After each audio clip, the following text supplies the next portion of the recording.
আল্লাহ পাক আজকে আপনাকে হয়তো 1 কোটি টাকা দিয়েছেন, কালকে আল্লাহ না করুক 1000 টাকার জন্য মানুষের কাছে হাত পাততে বাধ্য করতে পারেন আল্লাহ পাক। এমনও কিন্তু দিন আসতে পারে, দিন সবার সবসময় সমান থাকে না। আজকে আপনার কাছে 1 কোটি টাকা আছে, কিছু মনে হচ্ছে না, কালকে কে জানে আল্লাহ না করুক যে 1000 টাকা কারো কাছে চাইতে হচ্ছে, 1000 টাকার জন্য ঠেকে গেছেন, হতে পারে না?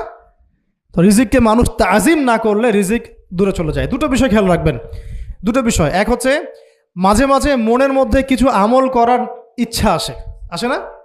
মনে হলো যে আচ্ছা একটু 10টা আয়াত পড়ি, মনে আসে না মাঝে মাঝে? এমন মনে হয় না? ওই সময় এই যে মনের মধ্যে যে এই ইরাদাটা জাগ্রত হওয়া, এটাকে আমরা বলি ওয়ারিদ। অন্য ভাষায় আপনি বলতে পারেন মেহমান। কি বলতে পারেন?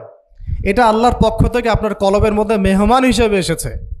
এখন আপনি যদি আমলটা করেন, সেই মেহমান বারবার আপনার কলবে আসবে। যদি আপনি ওই সময় আমলটা না করেন, মেহমান চলে যাবে, মেহমান অসম্মানিত হলে পরে আর আসবে না। একইভাবে রিজিক আল্লাহ পাক দিয়েছেন, এর তাজিম যদি করতে পারেন রিজিক বেশি আসবে। রিজিকের তাজিম সম্মান করতে না পারলে রিজিক আসবে না, বেশি কমে যাবে। উসমান রাদিয়াল্লাহু আনহু সবচেয়ে ধনী ছিলেন না? কেন জানেন? কেন? এটা কি জানেন কেন ধনী ছিলেন? একে তো তিনি প্রচুর দান সদকা করতেন, এটা তো আপনারা জানেনই। আরেকটা জিনিস অনেকে জানে না, তিনি উটের পিঠে বসেছিলেন, কিছু একটা খাচ্ছিলেন, এই 2-1টা দানা পড়ে গেছে নিচে। উটের পিঠ থেকে নেমেছেন, নেমে সেই দানা উঠিয়েছেন, পরিষ্কার করেছেন, ধুয়েছেন, আবার খেয়েছেন। তার এই 2-4টা দানার কোনো কিন্তু মানে পরোয়া না করলেও চলে, তার প্রচুর অর্থ সম্পদ আছে। এত অর্থ সম্পদ যে তাবুক যুদ্ধের দিন 30,000 সেনাবাহিনীর দায়িত্ব নিয়েছেন। 30,000 সেনাবাহিনীর দায়িত্ব নিয়েছেন। সেনাবাহিনী যাবে, থাকবে, খাবে, তাঁবু টাঙাবে, সব দায়িত্ব তার। 30,000 সেনাবাহিনীর দায়িত্ব নেওয়া কি চারটাখানি কথা? তো এই সাহাবী এই কয়েকটা খাবারের দানা উঠিয়ে খেলেন। নবী সাল্লাল্লাহু আলাইহি ওয়াসাল্লাম বলেছিলেন যে তোমাকে আল্লাহ পাক রিজিক বাড়িয়ে দিবে না কেন? তুমি রিজিকের যে তাজিম, যে সম্মান তুমি করো, এর বদৌলতে আল্লাহ পাক তোমাকে বেহিসাব রিজিক দিবেন। দুইটা বিষয় খেয়াল রাখবো। আমলের মেহমান হৃদয়ের মধ্যে আসলে তাকে ফিরায় না দেওয়া, তাহলে সেই মেহমান কিন্তু আর আসবে না। মেহমানকে মূল্যায়ন করলে মেহমান বারবার আসবে ইনশাআল্লাহ। আর রিজিকের তাজিম না করলে রিজিক কিন্তু আপনার ঘরে বেশি বেশি আসবে না। এমনি তো হারামের যুগ, এমনি সুদের যুগ, এমনি ঘুষের যুগ। অলমোস্ট এভরি ফ্যামিলি সুদখোর এখন, অলমোস্ট এভরি ফ্যামিলি। মেয়েরা স্পেশালি যারা শাশুড়ি টাইপের, আপনারা মাইন্ড করেন না, তাদের সাইকোলজি যে এতই নিচে নেমে গেছে এখন যে আমার মেয়ে জাহান্নামে যায় যাক, হ্যাঁ আমার মেয়ে জাহান্নামে যায় যাক, সমস্যা নাই, দুনিয়াতে সে যেন ভালো থাকে। এটা কেন বললাম? একটা সুদখোরের ঘরে তুলে দিতে সে দ্বিধাবোধ করতেছে না, একটা দুর্নীতিবাজের ঘরে তুলে দিতে দ্বিধাবোধ করতেছে না, একটা ঘুষখোরের ঘরে তুলতে দ্বিধাবোধ করতেছে না, হ্যাঁ একটা মানে কি বলবো মাদক সেবী, ড্রাগ অ্যাডিক্টেড বা এই যে আর কি বলবো ফাসেক জালেম, এই ধরনের ঘরে উঠাই দিতেও সে দ্বিধাবোধ করছে না। 5তলা বাড়ি চাই আমার আমার মেয়ে 5তলা বাড়ি থেকে সুখে থাকবে। এই যে সুখের ডেফিনেশন এখানে দিয়েছেন আপনারা। এই জন্য কত হাজার হাজার মেয়ের জীবন নষ্ট করে দিয়েছেন আপনারা। আমার কথা মাইন্ড করে না, হাজার হাজার মেয়ের জীবন মায়েরা নষ্ট করে দিয়েছে, শুধুমাত্র মেয়েদের দুনিয়াবি সুখ এর সংজ্ঞাটা বুঝতে ভুল করার কারণে। এর নাম যদি সুখী হইতো তাহলে অমুসলিমরা সুখী না কেন? পশ্চিমারা সুখী না কেন? ওরা আত্মহত্যা করে কেন? এইভাবে মেয়েদের জীবন নষ্ট করেছেন। অথচ অল্প যদি হালাল রিজিকও হতো, আল্লাহ পাক তাকে বরকত দিতেন, সুখে থাকতো। তা আল্লাহ পাক আপনাদেরকে রিজিকের মূল্য বোঝার, তাজিম করার তৌফিক দান করেন, আমিন। তো অনেক ভিতরে ভিতরে চলে যাচ্ছে আমি, সময় আমাদের হাতে আরও শর্ট হয়ে আসতেছে। তো এখানে একটা কথা বলে দিব যে রিজিকের প্রসঙ্গ যেহেতু আসছে, যে হালাল খেতে হবে আমাদেরকে, হারামের দ্বারস্থ হওয়া যাবে না। আপনার স্বামী যদি হারাম খায়, আপনি স্বামীকে বুঝান, তাকে ওই চাকরি ছেড়ে দিতে আপনি উৎসাহিত করেন। আমি আপনাদেরকে একটা অনেস্টির সাথে একটা কথা বলি, যত এই যে প্রশাসনে যত ঘুষখোর আছে, ঠিক আছে, যত দুর্নীতিবাজ আছে, যত মাদক সেবী আছে, মাদকের ব্যবসায়ী আছে, যত সুদখোর আছে, এরা সবাই কেন এই খারাপ কাজগুলো করে জানেন? তার স্ত্রীকে ভালো রাখার জন্যে, তার মাকে ভালো রাখার জন্যে, তার সন্তানদেরকে ভালো রাখার জন্য। তাহলে স্ত্রী হিসেবে, সন্তান হিসেবে, মেয়ে হিসেবে আপনি বলবেন যে আমাদের এইসব ভালোর দরকার নাই আব্বু, হে আমার প্রিয় স্বামী, আমার এসব ভালোর দরকার নাই। হে আমার ছেলে, আমার এসব ভালোর দরকার নাই, তুই হালাল পথে থাক, ওইখানে তুই আমাকে ডাল ভাত খাওয়া, আমি খুশি আছি। এইভাবে আপনারা তাদেরকে মোটিভেট করেন, দেখবেন সমাজে হারাম কমে গেছে ইনশাআল্লাহ। আর হারাম খাওয়া এই ছেলে মেয়েগুলোও কিন্তু মানুষ হবে না। হারাম খাওয়া যে ছেলে মেয়েগুলো রক্ত মাংস করে উঠছে, এরাও কিন্তু মানুষ হবে না। আল্লাহ পাক আমাদেরকে হালাল খাওয়ার তৌফিক দান করেন, এবং এই হালালের জন্য আপনাদের ভূমিকা অনেক বেশি। আমরা উত্তরবঙ্গ সহ দেশের বিভিন্ন জায়গায় সফর করে যেটা দেখেছি, যত সুদী এনজিও আছে না, এনজিওগুলোর মধ্যে মহিলাদের নামই বেশি, জানেন? মহিলাদের নাম বেশি সুদী এনজিওতে। তো এই দাওয়াতগুলো আমরা মা বোনদেরকে দিতে চাই যে কোন অবস্থাতে যেন হারাম রিজিকের দিকে আপনারা না ধাবিত হন, এবং রিজিকে তাজিম করেন, পরিবারের মধ্যে হৃদ্যতা ভালোবাসা বজায় রাখেন, একে অপরকে বিশ্বাস সম্মান এবং শ্রদ্ধা করেন। ইনশাআল্লাহ তাআলা আপনাদের পরিবারও সুখী হবে, রিজিকও সুন্দর হবে, এবং রিজিকে বরকত হবে ইনশাআল্লাহ। এরপরে আমি আর দু একটা পয়েন্ট নোট করেছি, বলে শেষ করে দিচ্ছি যে এটা স্পেশালি আমি আমাদের ওইসব দিনই বোনদেরকে বলতে চাচ্ছি যে বোনেরা এখনও বিয়ে শাদী করেন নাই। সেটা হচ্ছে যে বিয়ে করার আগেই দিনের বেসিক লেখাপড়া শেষ করেন। এত পাগল হওয়ার দরকার নেই। চরিত্র হেফাজত হচ্ছে না, রোজা রাখেন, ঠিক আছে? দিনই পড়াশোনা আগে শেষ না করে বিয়ে করতে যায় না। বহু আলেমা যারা মাদ্রাসা লাইনের ছাত্রী ছিল, দিনই পড়াশোনা শেষ না করে বিয়ে পিড়িতে বসার কারণে কেরিয়ার ধ্বংস হয়ে গেছে। বিয়ে পরে করেন, আগে তুলনামূলক পড়াশোনাটাকে শেষ করে নেন। তুলনামূলক পড়াশোনা শেষ করতে 18 থেকে 20 বছর বেশি লাগে না। যদি আপনি শুরু থেকে শুরু করেন, একদম 18 থেকে 20 বছর হতে হতে আপনার পড়াশোনা মোটামুটি শেষ হয়ে যাবে। আর যে সাবজেক্টগুলো বললাম আমি, ওইগুলোই বেসিক পড়াশোনা। এখন এটা হয়তো সবার ভাগ্যে নসিব নাও হতে পারে, সেক্ষেত্রে বিকল্প অপশন আমরা যাব। কিন্তু আগে মূলনীতি হচ্ছে একটা লেভেল পর্যন্ত পড়াশোনা করার পরেই বিয়ে করেন, কারণ বিয়ের পরে আপনার যত রেসপন্সিবিলিটি আসবে, এটা তখন পড়াশোনা মেনটেন করা এতটাও সহজ না, প্রায় অসম্ভবের পর্যায়ে পড়ে যায়। আর দু একটা বাচ্চা কাচ্চা হয়ে গেলে তো তখন আর কোনো কথাই নাই। তাহলে আপনারা কি আমাদেরকে আয়েশা রাদিয়াল্লাহু আনহার মতো একটা প্রজন্ম দিতে পারবেন না? যদি এটা আপনাদের উদ্দেশ্য হয়, সেক্ষেত্রে কি পড়াশোনা শুরু থেকে করা উচিত না? এখন এই সুযোগটা আমাদের সব বোনদের সামনে হয়তো থাকে না, এই জন্য আমরা বললাম যে বিকল্প অপশনগুলোতে আপনারা দিন শেখার চেষ্টা করেন। আর এরপরে যখন বিয়ে করবেন, পড়াশোনা মোটামুটি শেষ হয়েছে, বিয়ে করবেন, এখন 18-20 বছর বয়স হয়ে গেছে, এখন আল্লাহর ওয়াস্তে দুনিয়াবি বিষয়কে সর্বোচ্চ অগ্রাধিকার দিয়েন না। আজীবন পস্তাবেন, এবং একবার পস্তানো শুরু করলে এই পস্তানো আজীবনও শেষ হবে না। তখন মেইল করে মেসেজ করে কোনো লাভ হবে না, কারণ আপনি বিয়ের আগে দিনকে প্রাধান্য দেন নাই, বরং দুনিয়াকে প্রাধান্য দিয়েছিলেন। আপনি বিয়ের আগে দিনকে প্রাধান্য দেন নাই, বরং দুনিয়াকে প্রাধান্য দিয়েছেন। যখন আপনি সবসময় পরকালকে, আল্লাহকে, তার রাসূলকে প্রাধান্য দিবেন, দিনকে প্রাধান্য দিবেন, দুনিয়া আল্লাহই গুছিয়ে দিবেন। আর যখন আপনি দুনিয়াকে সর্বোচ্চ অগ্রাধিকার দিবেন, দিন আপনার কাছ থেকে দূরে সরে যাবে। দিনের একটা গায়রত আছে, একটা ব্যক্তিত্ব, দিনের একটা স্বতন্ত্র গায়রত আছে, সে সবার কাছে ধরা দেয় না। যে তাকে মূল্যায়ন করে তার কাছেই দিন আসে, যে তাকে মূল্যায়ন করে না তার কাছে দিন আসে না। তো দিনদার ছেলেকে প্রাধান্য না দিয়ে বিয়ে করতে যায় না, জীবনটা ধ্বংস হয়ে যাবে। হ্যাঁ, আমি বলছি না দিনদার ছেলে মাদ্রাসাতেই থাকে না, ইঞ্জিনিয়ার লাইনেও থাকতে পারে, ডক্টরও হতে পারে, ইঞ্জিনিয়ারও হতে পারে, কিন্তু এটা বাহ্যিকভাবে এটাকে জাস্টিফাই করাটাও ডিফিকাল্ট। কিছু ক্রাইটেরিয়া দেখে আপনি একটু আন্দাজ করতে পারেন, পুরোপুরি হয়তো কখনোই বুঝতে পারবেন না। সেটা হচ্ছে দিনের প্রতি তার ফিকির কেমন, দিন নিয়ে তার কাজ কেমন, তার লাইফস্টাইল কেমন, তার পরিবার কেমন, কোন পরিবেশে সে বড় হয়ে উঠেছে, তার একাডেমিক্যাল সার্টিফিকেট কেমন, তারপরে তার দাওয়াতের মেহনতে অ্যাক্টিভিটিস আছে কিনা, বা ব্যবসা হালাল কিনা, বা চাকরিটা হালাল কিনা, নামাজ ঠিক আছে কিনা, তার মধ্যে সুন্নাহ আছে কিনা। এগুলো কিছু বাহ্যিক সাইন, যেগুলো দেখে আমরা একটা আইডিয়া নিতে পারি। তারপরে বলবো যে এখানে 100% আপনি এনশিওর হতে পারবেন না, ওইটা আল্লাহ পাকের হাতে। তো ওইটাও যদি এনশিওর করতে চান, তাহলে কি করতে হবে? তাহলে নিজেকে দিনদার হতে হবে।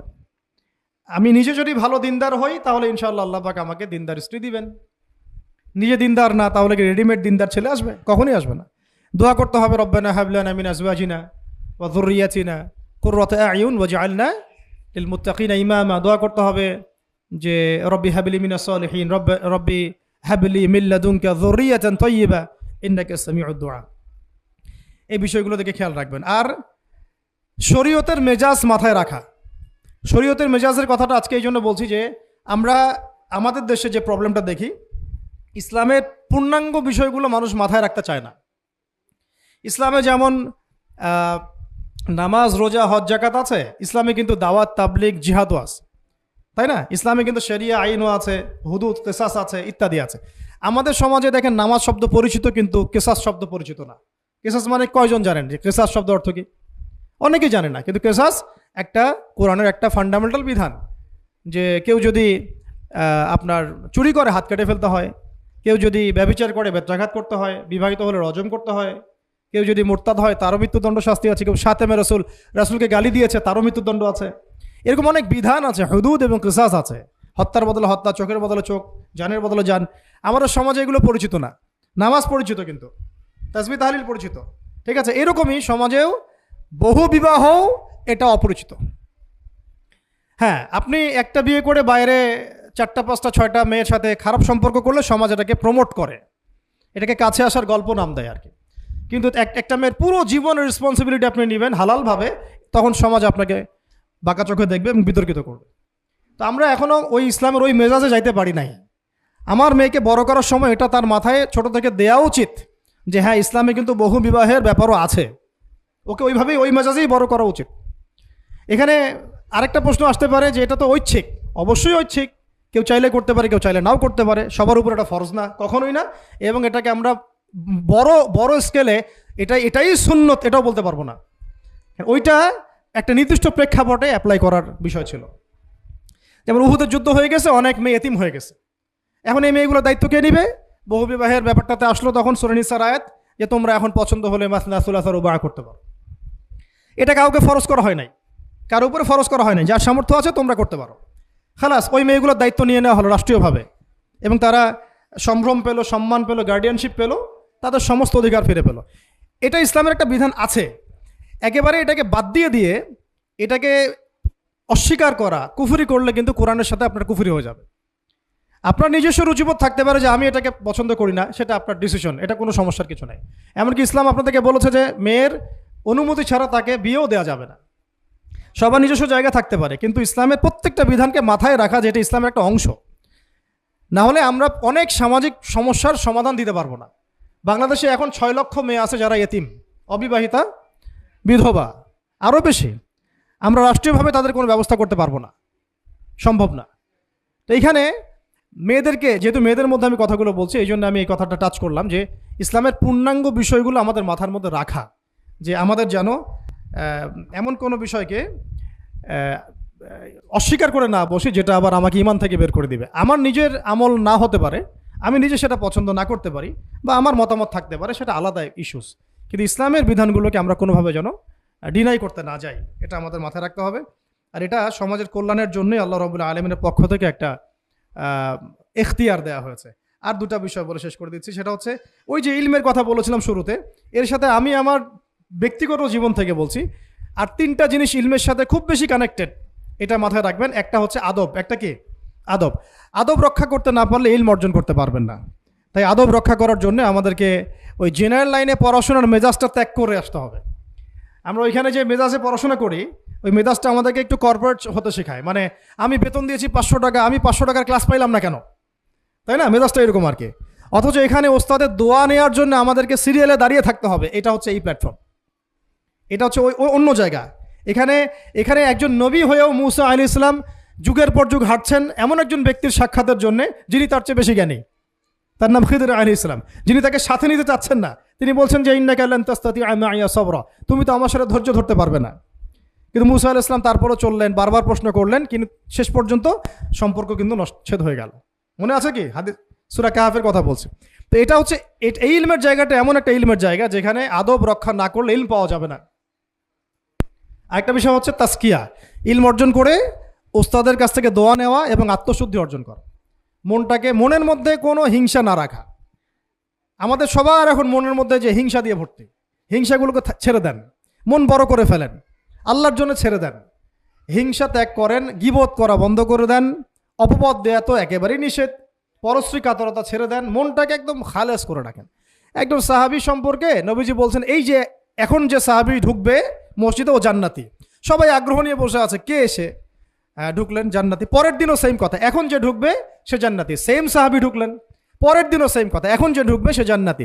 সেম সাহাবী ঢুকলেন। এবার একজন সাহাবী কৌশল করে তার বাসায় গেলেন, দেখি তো কি আমল করে সে। তো দেখলেন তো রাত্রেবেলা তাহাজ্জুদে উঠতেছে না, এশার নামাজ পড়ে ঘুমায় গেছে, ফজরের নামাজে উঠলো। 3 দিন থাকলেন, 3 দিন সেম সেম।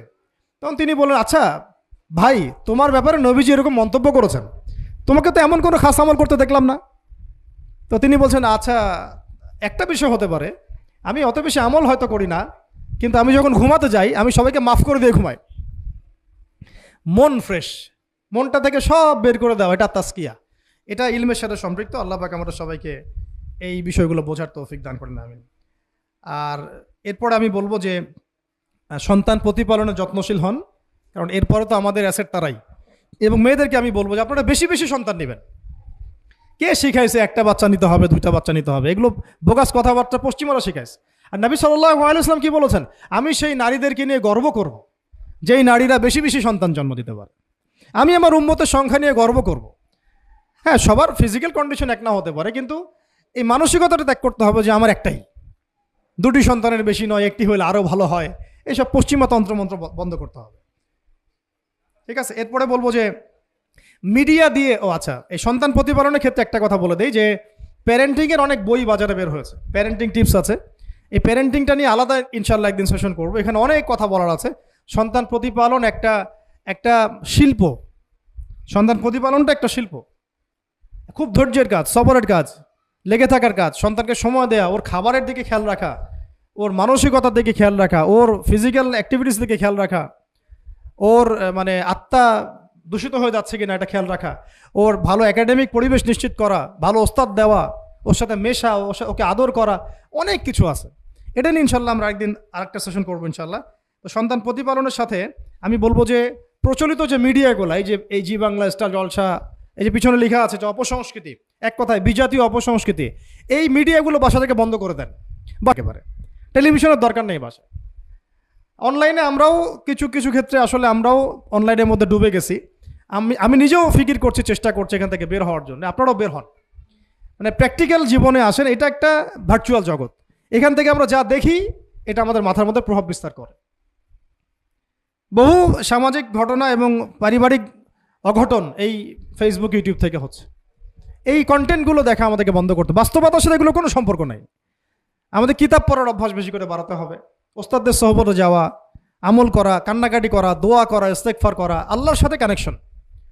আল্লাহ পাক আমাদেরকে মিডিয়ার এই রং ঢং বলি আমি, মিডিয়ার এই রং ঢংগুলো ত্যাগ করতে হবে। মিডিয়া একটা কিছু দেখলে আমাকে কেন কিনতে হবে? কেন আমি একটা মিডিয়াতে দেখলাম যে এরকম একটা নতুন অর্নামেন্টস আসছে, আমাকেই কেন কিনতে হবে? কেন আমি ওইটার জন্য আবার বাসায় চাপ দিব? কেন ওইটা আমি আমার পরিবারে ফাসাদ সৃষ্টি করার কারণ হবে? প্রয়োজন নাই। আর আমাদের মানে মাদ্রাসার মেয়েদেরকেও এসব থেকে দূরে রাখতে হবে, মিডিয়া থেকে দূরে রাখতে হবে। মানে সব মিডিয়া উপকারী না, বরং মিডিয়ার মধ্যে 99%ই ইসলামিক মিডিয়া না। যদি এটা হতো যে সব এর মধ্যে অ্যাটলিস্ট 10% ইসলামিক মিডিয়া, তাহলে বলতাম ওগুলো অ্যাটলিস্ট দেখেন। কিন্তু এখানে কিন্তু সেই সুযোগটাও পাচ্ছেন না। খুব কম মিডিয়া আমাদেরকে প্রকৃত বিষয়টা শেখায় এবং সত্যের কাছাকাছি নিয়ে আসে। বেশিরভাগ মিডিয়াই প্রতারণাপূর্ণ এবং কর্পোরেট সেকশন, এগুলো থেকে আল্লাহ পাক আমাদেরকে দূরে থাকার তৌফিক দান করেন। এবং এই কালচারগুলো ছেড়ে দেন। হিন্দুদের কালচারের সাথে আমাদের কী সম্পর্ক? আমরা মুসলিম, আমরা মুহাম্মদ সাল্লাল্লাহু আলাইহি ওয়াসাল্লামের উম্মাহ। আমাদের সাথে মুশরিকদের কী সম্পর্ক? আমাদের সাথে ইহুদিদের কী সম্পর্ক? আমাদের সাথে খ্রিস্টানদের কী সম্পর্ক থাকতে পারে? আমরা কেন ওদের সংস্কৃতি গ্রহণ করব? কিসের জন্মদিন, কিসের মৃত্যু দিবস, হ্যাঁ, কিসের এসব গায়ে হলুদ, কিসের এসব বৌভাত, এগুলো কি? এগুলোর সাথে আমাদের কী সম্পর্ক? আমাদের সাথে সম্পর্ক হচ্ছে হিজাবের, সালাতের, তাসবির, সিজদার, জায়নামাজের, আতরের, খুশবুর, মিসওয়াকের। আমাদের সাথে এগুলোর সম্পর্ক। আমাদের সাথে সম্পর্ক হিজাবের। আমাদের সাথে সম্পর্ক ইসলামিক ক্যালিগ্রাফির, আমাদের সাথে সম্পর্ক কোরআনের, হাদিসের, সিরাতের, লেখাপড়া, ইলমি পরিবেশের, তাসাউফের। এগুলো আমাদের কালচার। তো কালচার খুব ইম্পর্টেন্ট। কালচার থেকে দূরে সরে গেলে আমাদের আকীদা নষ্ট হয়ে যায়। আল্লাহ পাক আমাদেরকে আমাদের কালচার ধরে রাখার তৌফিক দান করেন। আর দুটো কথা হচ্ছে, হিজাবে কঠিন হন, হিজাব একটু কঠোর হয়ে যান। এটা নিয়ে হয়তো আলোচনা শুনেছেন আপনারা, আমি জানি না পয়েন্টটা এসেছিল কিনা। তো হিজাবে আরও অনেক কঠিন হতে হবে আমাদেরকে, আস্তে আস্তে আরও। একবারে তো হয়তো আপনারা সব কিছু শক্ত করে ধরতে পারবেন না, অ্যাটলিস্ট আপনার ধারাবাহিকতা বজায় রাখ। হিজাবে অনেক কঠিন হওয়ার চেষ্টা করি। আমাদের অনেক দিনই বোনকে আমরা একটু ক্যাজুয়াল দেখি হিজাবের ব্যাপারে, এটা থেকে আপনার বের হওয়ার তৌফিক দান করেন, আমিন। আর একটা মেয়েদেরকে একটা নসিহত করবো, স্পেশালি যে অল্পে তুষ্ট থাকেন, অল্পে তুষ্ট থাকেন, ইনশাল্লাহ জীবনে সুখী হয়ে যাবেন ইনশাল্লাহ। আর শেষ কথা হচ্ছে, আলেমা হওয়ার চেষ্টা করেন, আলেমা হওয়ার চেষ্টা করেন, দায়ী হওয়ার চেষ্টা করেন, এবং মেয়েদের মধ্যে ব্যাপক দাওয়াতি কাজ করার চেষ্টা করেন। এইটা জীবনের লক্ষ্য উদ্দেশ্য বানায় নেন ইনশাল্লাহ। আপনার জীবনের লক্ষ্য যদি এমনই হয়, দেখবেন এমনই জীবন সঙ্গিনী আপনি পেয়েছেন যার জীবনের লক্ষ্যও সেম, তখন দুজনে মিলে আপনি কাজ করতে পারবেন ইনশাল্লাহ। আমাদের এখন প্রচুর আলেমা দরকার, আমাদের প্রচুর দায়ী বোন দরকার, আমাদের মুআল্লিমা শিক্ষিকা বোন দরকার, ঠিক আছে? আমাদের প্রত্যেকটা ডিপার্টমেন্টে এরকম যোগ্যতা সম্পন্ন দিনী বোনদেরকে দরকার। তো এইটা তো আর একা আমাদের পক্ষে গড়ে তোলা সম্ভব না। তাই সবাই আমরা যদি হাত লাগাই এবং আমাদের উম্মাকে নিয়ে ফিকির করি, ইনশাআল্লাহ তাআলা আজকে যে বিষয়গুলো আলোচিত হলো, এগুলো ইনশাআল্লাহ শুধু তাত্ত্বিক কথাবার্তায় সীমাবদ্ধ থাকবে না, ইনশাআল্লাহ বাস্তবেও রূপ লাভ করবে ইনশাআল্লাহ।